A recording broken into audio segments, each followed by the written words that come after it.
اگر غصہ اتنی ہی بری چیز ہوتی تو خدا نے انسان کے اندر یہ مادہ کیوں رکھا ہوتا ہے؟ اس کا مطلب یہ ہوا کہ اس کے کچھ جائز پہلو بھی ہیں کہ غصے کی حالت میں طاقت زیادہ آ جاتی ہے. بعض لوگ جو گرم مزاج ہیں وہ اس چیز کو محسوس کریں کہ ظاہری طور پر بھی اپنے آپ کو ٹھنڈا رکھنا ہے اور باطنی طور پر بھی اپنی انرجی لوز کر کے اپنے ذہنی توازن کو ٹھیک رکھے. کیونکہ آغا وحید خراسانی نے کہا عقیدہ شما ضعیف است. اللہ آپ کا عقیدہ ضعیف ہے.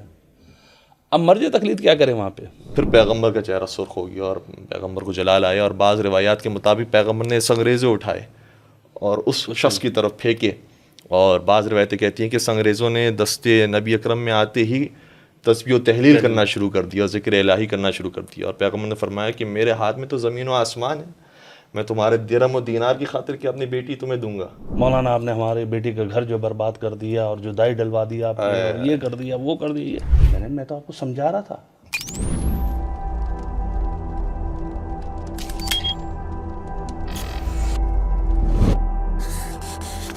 تربیہ ڈسکشن. اعوذ باللہ من الشیطان الرجیم، بسم اللہ الرحمن الرحیم. ناظرین کرام السلام علیکم ورحمۃ اللہ وبرکاتہ. فرج میڈیا کے خوبصورت سے پروگرام کے ساتھ ہم دوبارہ حاضر خدمت ہو رہے ہیں، اور ہمارا نام محمد تقی مہدوی ہے، اور ہمارے ساتھ قبلہ مولانا سید افضل زیدی صاحب موجود ہیں. السلام علیکم ورحمۃ اللہ. السلام ورحمۃ اللہ وبرکاتہ. قبلہ ہمارا نام اتنا آسان ہے لیکن اکثر لوگوں کا ہمارا نام جو ہے صحیح سے یاد نہیں ہوتا. اچھا، علی افضل ہے یا نہیں ہے؟ علی افضل ہے. بالکل علی افضل ہے. کیا بات. لیکن کوئی بھی جو ہے علی افضل نہیں کہتا. چلے ہم اپنی اصلاح کرتے ہیں. سید علی افضل زیدی صاحب ہمارے ساتھ بہت موجود ہیں. شکریہ. خدا آپ کے سلامت لیے رکھے نہیں، آپ میں نے کو. فقط ایک ناظرین کے لیے کہا اکثر جگہ پر ہمارے ساتھ یہ مشکل جو پیش آتی ہے کہ جو ہے نا وہ کوئی محمد افضل کہہ رہا ہوتا ہے، اچھا، فقط افضل کہہ رہا ہوتا ہے، کوئی افضل بنا دیتا ہے. اور آپ خیریت سے ہیں؟ الحمدللہ، مالک کا احسان ہے. چلتے ہیں سوالات کی طرف. دیکھیں فرج میڈیا نے ہمارے لیے کیا سوالات تہیہ کیے ہیں. موضوع آج کا کیا ہے اگر اس کی اوپر بھی تھوڑا سی موضوع جو ہے ہمارے معاشرے میں آج کل جو چل رہا ہے وہ ہے غصہ. جی بالکل. اس کے متعلق دیکھیں کچھ سوالات انہوں نے تیار کیے ہیں. کیا غصہ مطلقاً حرام ہے؟ اگر مطلقاً حرام ہے تو خدا نے یہ مادہ انسان کے اندر کیوں رکھا؟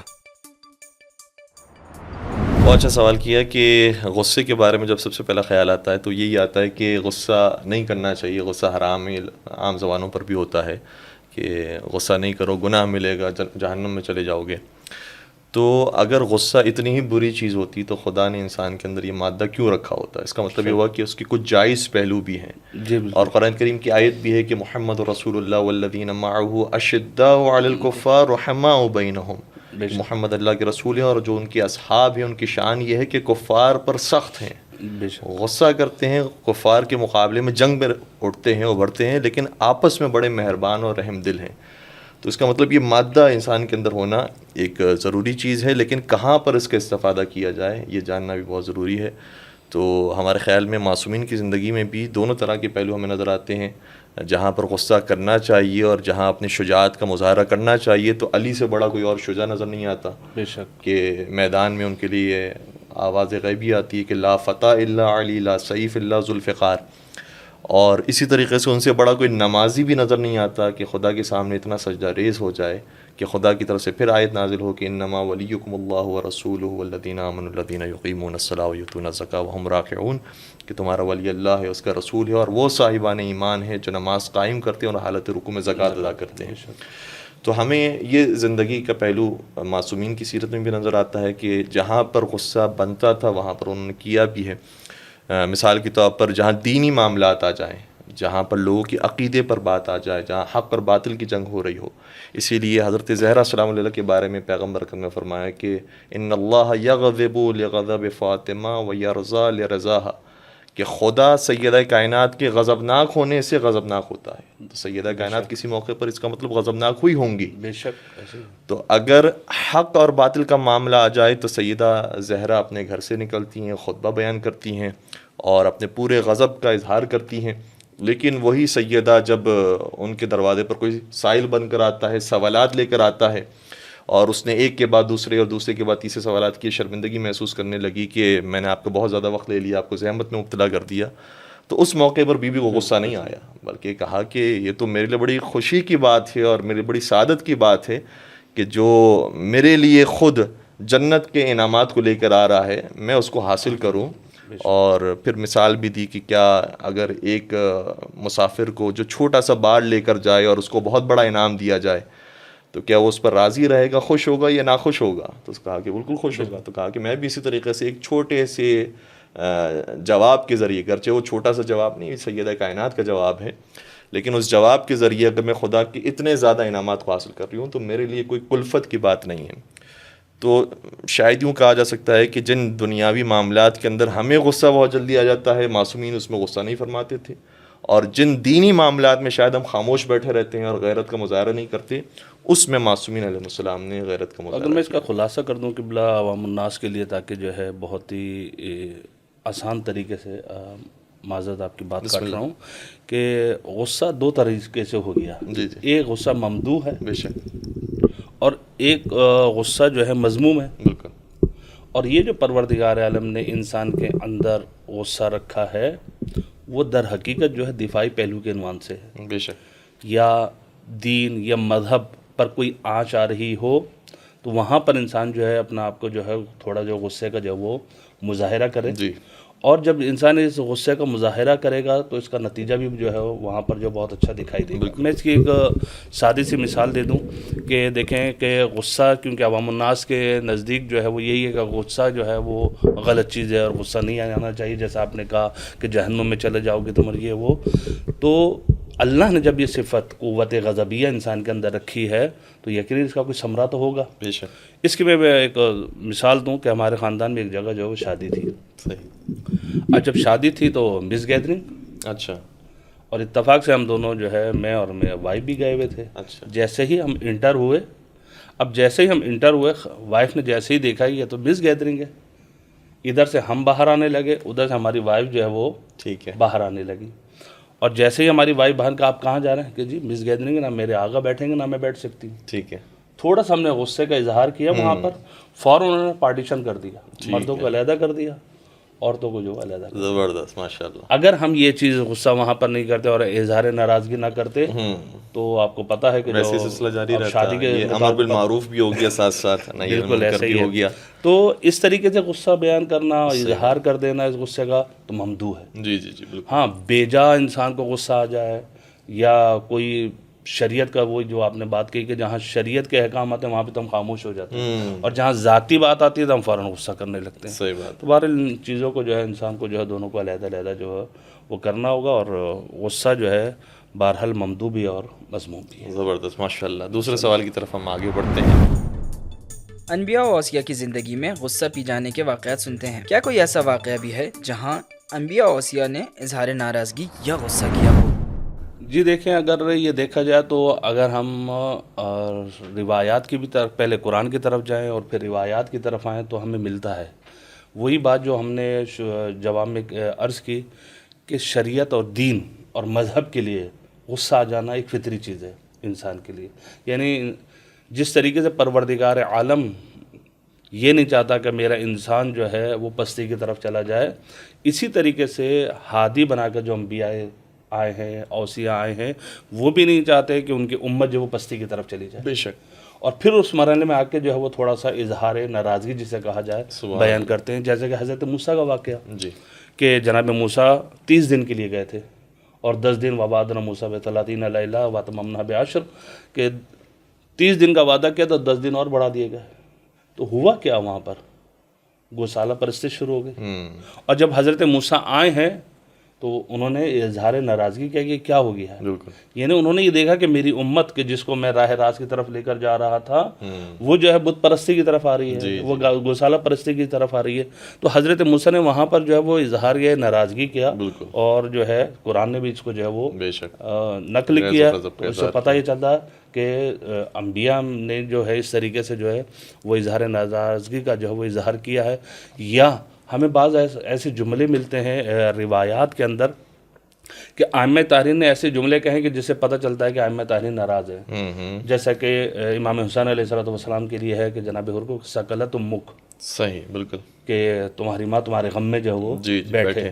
اور کہتے ہیں یہ ایک ایسا جملہ ہے عربی ادب میں کہ اس سے بڑھ کر اظہار ناراضگی کے لیے کوئی لفظ جو وہ استعمال نہیں کیا جاتا. کیا بات. تو امام حسین علیہ السلام و دیگر اور ائمہ تحریم علیہ السلام نے اس کو جو ہے وہ بیان کیا ہے. بالکل ایسے ہی. تو پتہ یہ چلتا ہے کہ ائمہ کی سیرت میں بھی اور انبیاء کی سیرت میں بھی جو ہے ہمیں یہ واقعات جو ہے وہ ملتے ہیں کہ اظہار ناراضگی، لیکن وہ بھی اظہار ناراضگی اپنے لیے نہیں ہے، دینی معاملات کے لیے اور خدا کی خاطر انہوں نے یہ کام کیا ہے. اور بڑے خوبصورت انداز میں آپ نے وہ ایک جملہ بھی ارشاد فرمایا کہ پدرانہ تربیت کا تقاضا یہ ہے کہ کبھی محبت سے بات کی جائے، کبھی غصے سے بھی کچھ چیزوں کو ٹیکل کیا جائے اور راہ راست پر لایا جائے، کیونکہ ہم بھی اپنے بچوں کی تربیت کے اندر یہ دونوں پہلو رکھتے ہیں اپنی نظروں کے سامنے کہ کبھی پیار سے کچھ چیزوں کی طرف راغب کرتے ہیں، اور اگر وہ مسلسل پیار کی وجہ سے غلط راستے کی طرف جا رہا ہو تو وہاں پر ہمیں غصہ بھی دکھانا پڑتا ہے اور اس کو سختی کے ساتھ اس چیز سے روکنا پڑتا ہے. تو آپ نے قرآن کی بھی واقعے کی طرف اشارہ کیا. اسی طریقے سے ہمیں ایک حضور سرور کائنات کا بھی واقعہ یاد آیا کہ جس میں ایک صحابی جب، کیونکہ بہت سارے افراد جب بنت رسول شادی کی عمر مبارک پر پہنچی تو رشتے لے کر آنے لگے، خاصگاری کا اظہار کیا. اس میں سے ایک صاحب تھے جو آئے پیغمبر کی خدمت میں، تو پیغمبر نے کہا کہ یہ معاملہ تو پروردگار کے ہاتھوں میں ہے. تو وہ یہ سمجھے کہ پیغمبر ٹالنا چاہ رہے ہیں اور پیغمبر جو ہے وہ مجھے اپنی بیٹی دے سکتے ہیں پھر بھی نہیں دے رہے. تو سامنے سے آفر اس نے دینا شروع کی، اس نے کہنا شروع کیا کہ میں آپ کو 100 اونٹ بھی دوں گا اس عقد کے بدلے میں، اور میں آپ کو اتنے درہم و دینار دوں گا.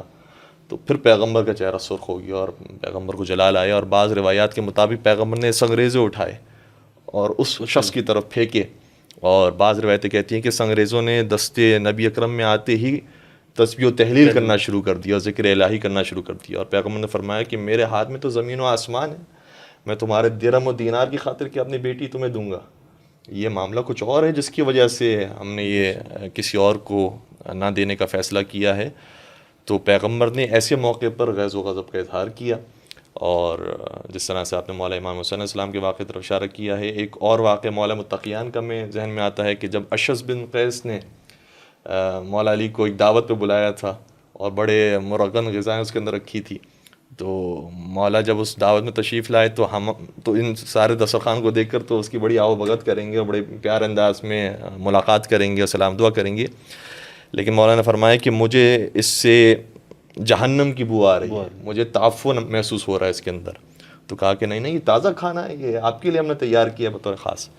تو کہا کہ مجھے تعفن کی بو اس لیے آ رہی ہے تمہارے کھانے سے کہ مجھے معلوم ہے تم رشوت کے طور پر مجھے کھلا رہے ہو، کہ کل تم آؤ گے میری عدالت میں اور فیصلہ کرواؤ گے تو اپنے حق میں فیصلہ ناجائز فیصلہ اپنے حق میں کروا کے لے کے جاؤ گے، اس لیے مجھے اس کھانے سے بو محسوس ہو رہی ہے. تو معصومین علیہ السلام کا جو غصہ ہوتا تھا وہ بالکل دینی معاملات کے لیے اور خدائی معاملات کے لیے ہوتا. جیسا آپ نے عرض کیا، ایک اور امام رضا علیہ السلام کے لیے ملتا ہے سیرت میں، اور خصوصاً ہمارے ناظرین کے لیے ایک پیغام بھی ہے کہ ہم بعض اوقات جو ہے گھر میں کام کاج کرواتے ہیں یا جو ہے کہیں پر ہم جاتے ہیں، یا میں ہلکی سی مثال، میں سادی سی مثال دوں، وہ یہ کہ جی ہم نے رکشہ لیا اور کہیں اور جانا ہے، تو ہم کہتے ہیں کہ فلاں جگہ جانا ہوگا، جی بیٹھی ہے، اور جو ہے پھر ہم مزدوری جو وہ طے نہیں کرتے. بالکل ایسے ہی.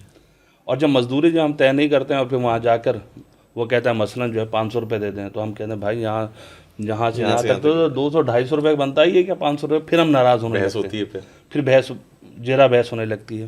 امام رضا علیہ السلام کے ساتھ بھی ایک جو ہے اس طریقے سے جب ان کے کسی صحابی نے اس طریقے سے کیا تو امام رضا علیہ السلام نے اظہار ناراضگی کیا اور کہا کہ مزدور کی مزدوری اس کے پسینے خشک ہونے سے پہلے دی جائے اور پہلے تم معین کرو. بے شک.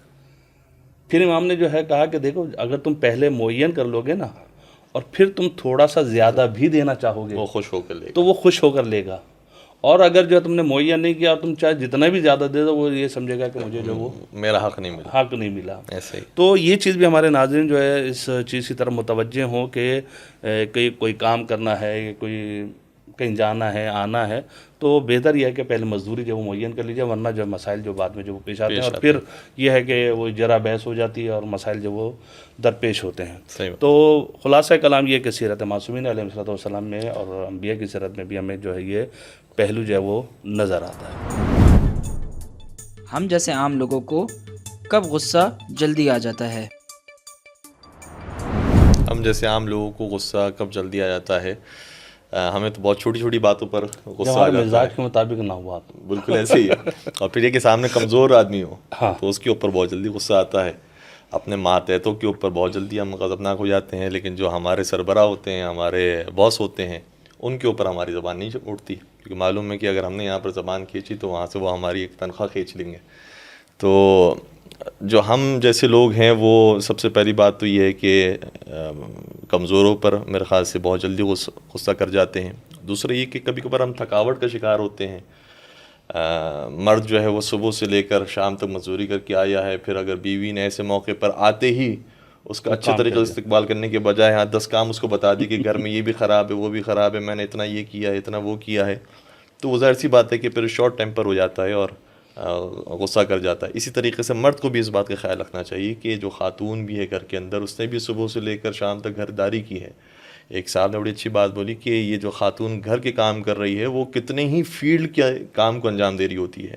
گھر کی جو ڈیکوریشن کا کام ہے یہ باقاعدہ فیلڈ ہے جو پڑھائی جاتی ہے کہ گھر کے اندر کی جو انجینئرنگ ہے اور اس کے ڈیکوریشن ہے وہ کیسے کیا جائے. تو وہ خاتون بغیر پڑھے اتنی مہارت حاصل کر لیتی ہے کہ خوبصورت سے گھر سجایا ہوا ہوتا ہے، کھانا لگایا ہوتا ہے، وہ کوکنگ کا بھی کام کر رہی ہے.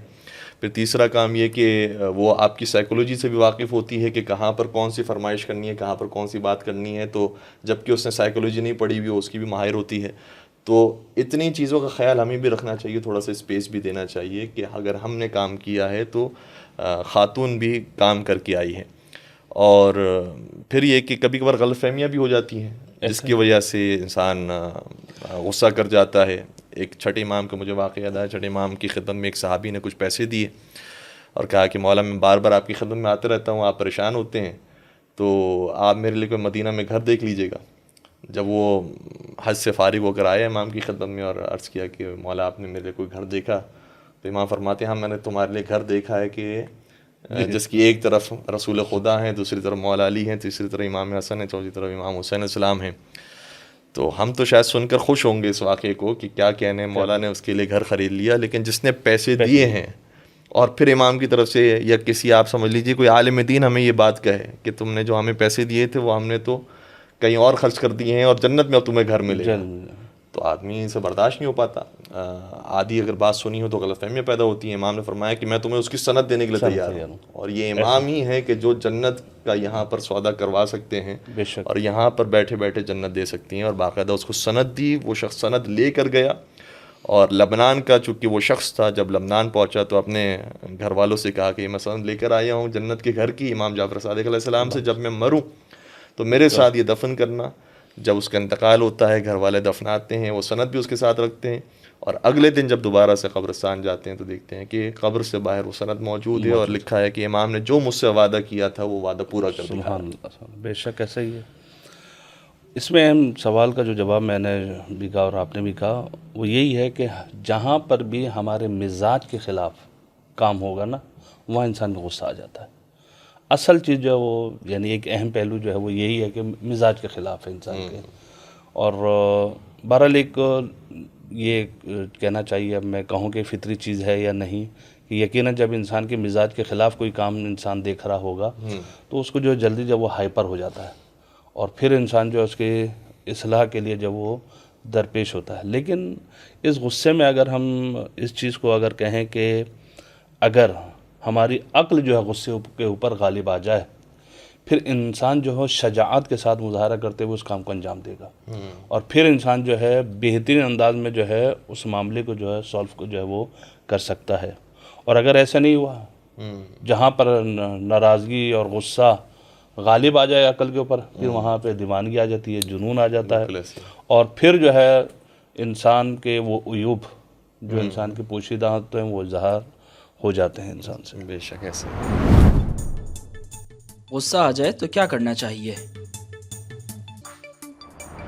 بہت اچھا سوال ہے. اور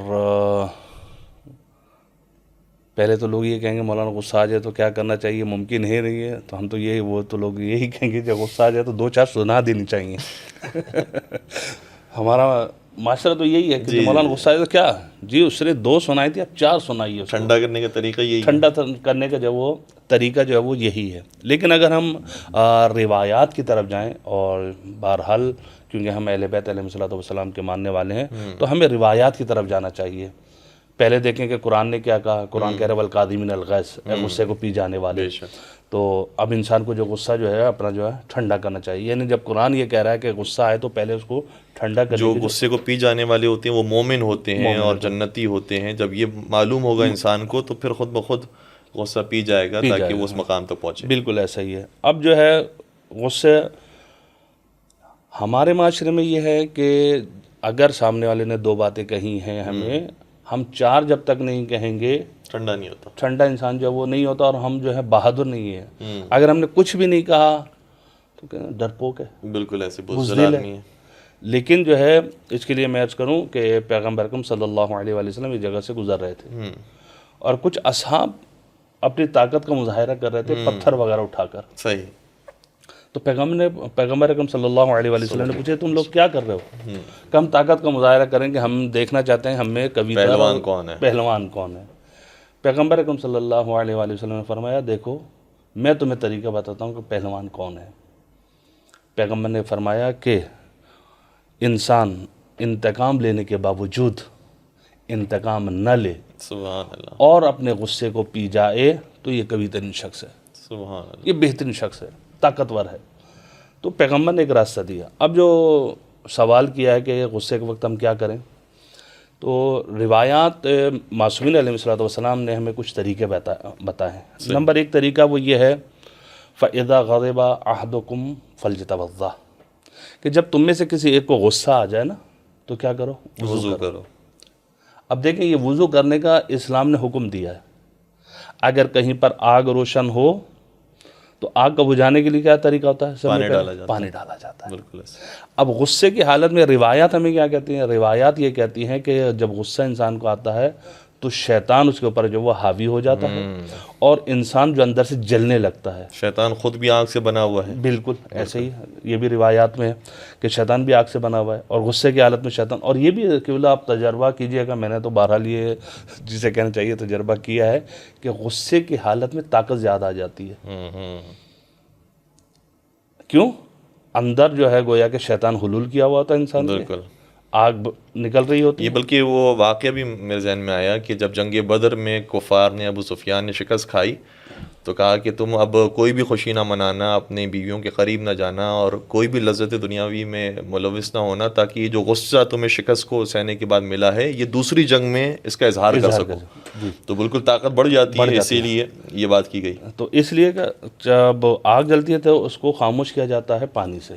اسی طریقے سے غصے کی حالت میں روایت یہ کہتی ہے آپ وضو کر لیں۔ جب انسان وضو کرے گا تو یقیناً چہرے پر ہاتھوں پر پانی ڈالے گا تو اس کا غصہ جو ہے وہ لیکن غصے والے شخص اگر مانتا ہی نہ ہو کہ مجھے غصہ آیا ہوا ہے تو وضو کیا کرے گا وہ؟ اب اس کے لیے بہرحال طریقہ کار اور جو دیگر روایات میں بیان کیے گئے ہیں کہ نمبر 1 تو یہی کہ وضو کرے، دوسرا یہ اعوذ باللہ من الشیطان الرجیم بالکل یہ پڑھے، یا ذکر یونسیہ واہ، لا الہ الا انت سبحانک انی کنت من الظالمین.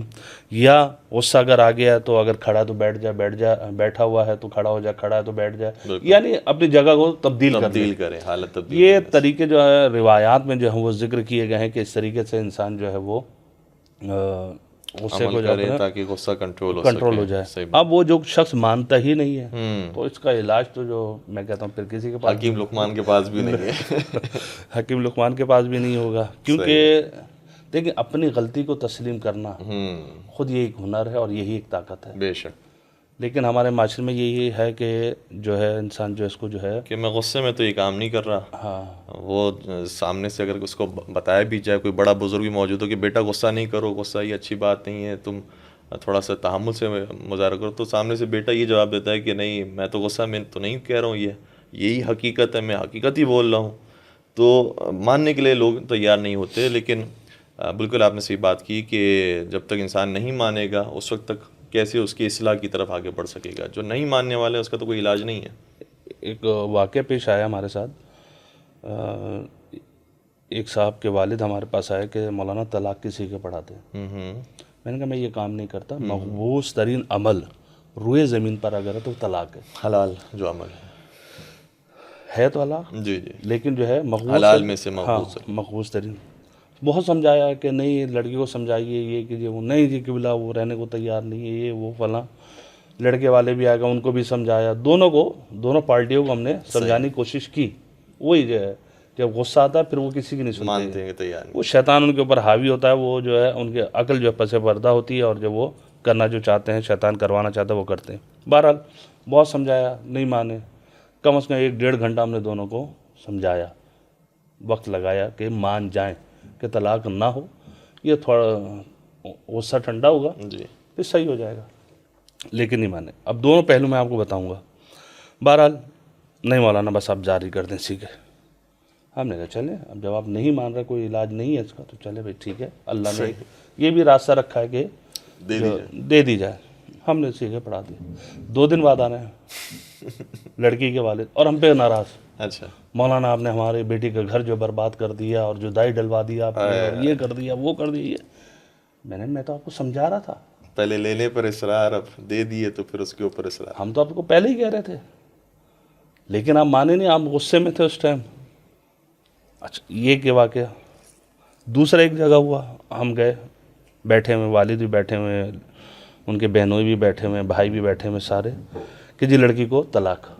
میں نے کہا دیکھیں اس ٹائم جو آپ فیصلہ کر رہے ہیں یہ جذباتی فیصلہ ہے آپ کا, یہ اب جذبات میں بول رہے ہیں, غصے میں ہیں ابھی آپ لوگ. یہ جب غصہ ٹھنڈا ہو جائے گا, مسائل جو وہ حل ہو جائیں گے. اب بات کر کے دیکھیں. بہت سمجھایا, الحمدللہ انہوں نے بات سنی. بات سن لی. کچھ عرصے کے بعد 2-4 مہینے کے بعد ملاقات ہوئی. میں نے بولا سنائیں گھر کے حالات بچی کے, کہ مولانا الحمدللہ بہت شکریہ آپ کا. کیا بات. اگر آپ ہمیں نہیں سمجھاتے, اور ہم اس وقت جو جذباتی ہمارا فیصلہ تھا اور غصے کی حالت میں فیصلہ تھا, ہمارے بچے کے گھر برباد ہو جاتا. ایسے ہی. تو اس طریقے سے فیصلہ جذبات اور غصے کی حالت میں نہیں ہوتا. بالکل ایسے ہی ہے. جو بھی فیصلہ ہم نے کرنا ہے سوچ سمجھ کے اور شریعت کے دائرے میں رکھ کر جو ہے انسان اگر فیصلہ کرے تو زندگیاں جو ہے بس. مولا متقیان کا بھی ایک فرمان یاد آتا ہے, نہج البلاغہ میں شاہ فرماتے ہیں, الحدۃ ضرب من الجنون لأن صاحبها يندم وإن لم يندم فمجنونه مستحکم. بے شک کہ غصہ بھی جنون کی قسم میں سے ہے. تھوڑے دیر کے بعد انسان پشیمان ہو جاتا ہے اس جنون کے اوپر, اس غصے کے اوپر, اور جو کہتا ہے کہ میں نہیں غصے میں نہیں ہوں, نہیں مانتا ہے کہ نہیں میں نے تو جو کام کیا تھا بالکل ٹھیک کیا تھا اور میں تو حقیقت کے مطابق ہی عمل کیا تھا, تو مولا فرماتے ہیں اس کا مطلب ابھی بھی وہ جنون کی حالت میں ہے. بے اس کی ابھی بھی دیوانگی اتری نہیں ہے. وہ تھوڑا اور عرصہ گزرے گا, وقت اس کو بتائے گا کہ نہیں ابھی بھی تم غصے کی حالت میں یہ کام کر رہے ہو, ورنہ یہاں پر جو تم فیصلہ کر رہے ہو وہ ٹھیک فیصلہ نہیں ہے. اور ظاہر شاید مولا متقیان ہی کا فرمان ہے کہ جب انسان غصے کی حالت میں ہو تو کوئی فیصلہ نہ کرے, اور جب پیار محبت کی کیفیت کے اندر ہو تو کوئی وعدہ نہ کرے. دونوں میں ہی انسان پچ جاتا ہے, کیونکہ اپنے اعتدال سے ہٹ جاتا ہے, ایک افراط کا شکار ہو جاتا ہے, کبھی تفریط کا شکار ہو جاتا ہے. تو یہ جو آپ نے باتیں بیان کی, اس کے ساتھ ساتھ 2-3 اور باتیں ناظرین کی خدمت میں, باتیں آپ نے ماشاءاللہ سے کامل کر دی ہیں. کبھی کبھار بچے جو ہے بہت زیادہ غصہ جو کر جاتے ہیں, تو بطور خاص میں ان والدین کے لیے عرض کرنا چاہوں گا کہ اپنے بچوں کو اسپورٹس کے اندر بھیجیں, کیونکہ بچے جب رشک کے اندر ہوتے ہیں تو ان کے اندر انرجی لیول بہت زیادہ ہائی ہو جاتا ہے. اور جب انرجی لیول ہائی ہو جاتا ہے تو کبھی وہ اپنے بھائیوں کو بہنوں کو تنگ کریں گے, کبھی ماں باپ کو تنگ کریں گے, کبھی کوئی اور گھر کے اندر خرابی پیدا کریں گے. بعض گھر ایسے ہوتے ہیں کہ جس کے اندر گنجائش ہوتی ہے گھر کے اندر ہی کہ وہ بچوں کو انڈور گیمز کھلائیں, اور اگر گھر کے اندر گنجائش نہیں ہے تو گھر سے باہر, البتہ یہ کہ مجھے نہیں معلوم پاکستان ہندوستان کے اندر معاملات وہ سیف ہیں محلے کے اندر یا نہیں, ہم تو بہرحال ابھی ایران کے اندر موجود ہیں, تو اگر ایریا آپ کا سیف ہے تو گھر سے باہر بھی بھیجیں, وہ فٹ بال کھیلیں, کرکٹ کھیلیں, اور اپنی انرجی لوز کریں, تو اس سے بھی ان کا غصہ کنٹرول ہو. ورزش کریں. اور حتیٰ یہ بڑوں کے لیے بھی ہے, روایات کے اندر آیا ہے کہ مردوں کو چاہیے کہ چہل قدمی زیادہ سے زیادہ کیا کریں. بعض روایات کے اندر آئے کہ مرد کو چاہیے کہ اگر فارغ بھی ہو تب بھی گھر میں نہ بیٹھے, گھر سے باہر نکلے, کیونکہ جب تک دنیا کے اندر وہ نہیں جاتا ہے, دنیا کے اندر سیر و سفر نہیں کرتا ہے. قرآن مجید کی بھی آیت ہے قل سیروا فی الارض, تو کئی مرتبہ کہا گیا کہ سیر کرو, سفر کرو, زیارتی سفر بھی ہو سکتا ہے, سیاحتی سفر بھی ہو سکتا ہے. تو یہ ساری چیزیں, انرجی جب لوز ہوتی ہے تب انسان کی مزاج میں اعتدال پیدا ہو جاتا ہے. اسی طریقے سے کبھی کبھار ہم نے محسوس کیا ہے کہ لوگ اس لیے زیادہ جلدی غصہ کر جاتے ہیں کیونکہ سامنے والے کی بات کو انہوں نے ابھی نہیں سمجھا اسی طریقے سے. فرض کیجئے کہ ابھی کوئی بات ہو رہی ہے ٹیلی فون کے اوپر, مرد جو ہے وہ ابھی بات کر رہا ہے، فرض کیجئے کہ کسی اپنے بڑے سے بات کر رہا ہے اور کہہ رہا ہے کہ نہیں آپ آ جائیے، کوئی مسئلہ نہیں ہے، یہاں پر جو ہے وہ ہم نے سارے انتظامات کیے ہوئے ہیں. خاتون نے جو ہے وہ آدھی بات سنی، کہا فون رکھتے ہی کہ کیا ضرورت تھی اپنے ماں باپ کو بلانے کی، اور ساری باتیں جب کہہ دی تو کہا کہ میرے ماں باپ کا نہیں، آپ کے ماں باپ کا فون تھا. تو آدمی جو ہے وہ آدھی بات سن کر بھی یہ غلطی کرتا ہے، اور دوسری طرف سے کبھی کبھار اپنے قوم قبیلے کے لیے بھی جو تعصب رکھتا ہے اس کی وجہ سے بھی جلدی غصہ آ جاتا ہے. تو ان چیزوں کا عام آدمیوں کو، ہم جیسے لوگوں کو خیال رکھنا چاہیے، اور جو ثواب بیان کیا گیا ہے اس ثواب پر اگر نظر ہو تو پھر انشاءاللہ اس غصے کو پر کنٹرول کیا جا سکتا ہے. بے شک کر سکتے. گرم مزاج شخص کیا کرے؟ گرم مزاج شخص کیا کرے؟ گرم مزاج شخص قبلہ نے بیان کیا کہ نہائے دھوئے اور اپنے گرمی کو تھوڑا سا ٹھنڈا کرے، وضو کرے، باطنی طور پر بھی ٹھنڈا اپنے آپ کو رکھے. اسی طریقے سے جس کے پاس انرجی لیول زیادہ ہوتا ہے وہ اپنی انرجی کو لوز کرے.